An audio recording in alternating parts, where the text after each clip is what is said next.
Karl Fairburne has for once given up the spotlight for the Sniper Elite series, passing the baton over to his longtime shadow and understudy, Harry Hawker.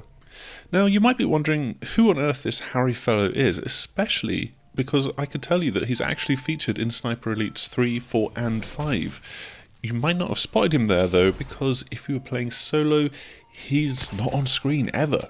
Harry has been the co-op player's silent avatar for all of these games, but now he's found his voice, which also happens to be a talking bucket of gravel, and has gone behind enemy lines to fight alongside the French resistance in Nazi-occupied France. The Basilica. Carrion said that's where the dead drop was.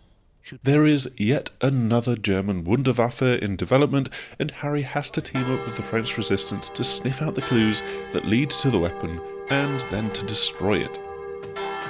Our hands-on with the game took us to the walled city of St. Raymond, the HQ of German military intelligence in the region, and where the resistance informant known as Vertigo has seemingly gone into hiding after Gestapo have flooded into the city. Throw in a few bonus objectives like taking down targets on a kill list, and there's a good bit to do while you're running errands in town anyway. What's immediately clear is that Sniper Elite Resistance is sticking to and subtly evolving the formula that has been so successful through Sniper Elites 4 and 5 in particular. This is a large open sandbox that is crawling with enemies just on patrol, cars and bikes travelling back and forth, and snipers watching from the rooftops.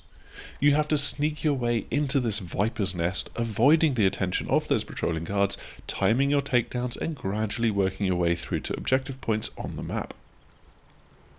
In this case, it was investigating the dead drop site in the city's cathedral, trying to get into Vertigo's flat to search for clues that the Gestapo might have missed, and hopefully managing to find Vertigo's hiding spot to help them get out.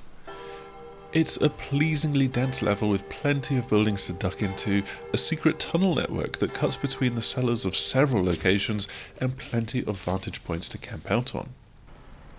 Most players will certainly try to be as quiet as possible, relying on those takedowns of isolated soldiers and falling back on the trusty silenced well rod, before using the noise cover of tampered with engines or the church bells to get off some choice sniper shots without that leading to you being located.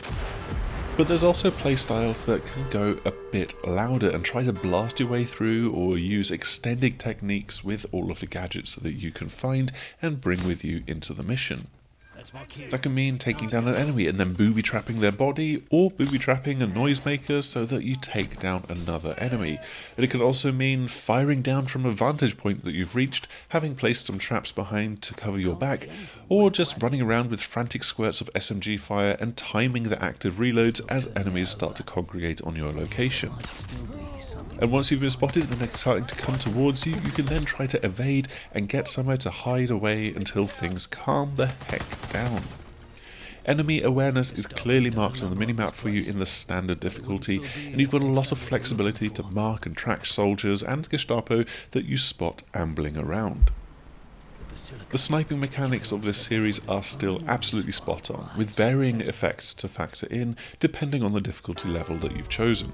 You can set your rifle's scope to different ranges to help with targeting at long distance, and there's always the crutch of holding your breath to enter focus mode to slow down time and display the bullet drop for you.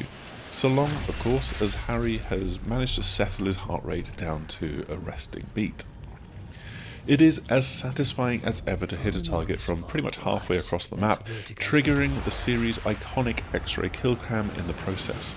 This feature is as broad as it's ever been, and you can get a kill cam on vehicles, exploding barrels, so many different things.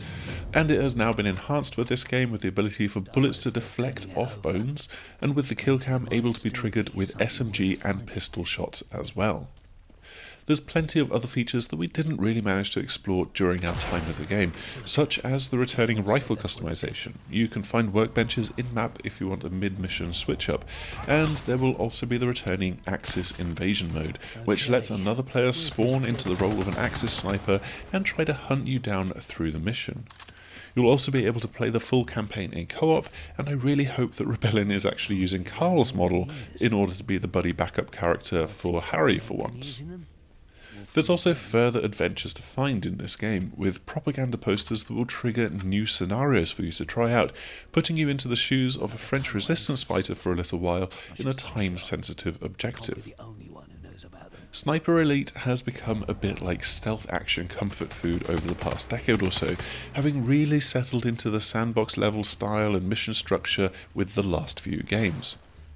So it's no surprise that Sniper Elite Resistance isn't looking to revolutionise the series, but really just give a new campaign, a few new twists and tweaks to the formula, and just let you settle in with a nice glass of red to go with all of the red that you're spilling in the game.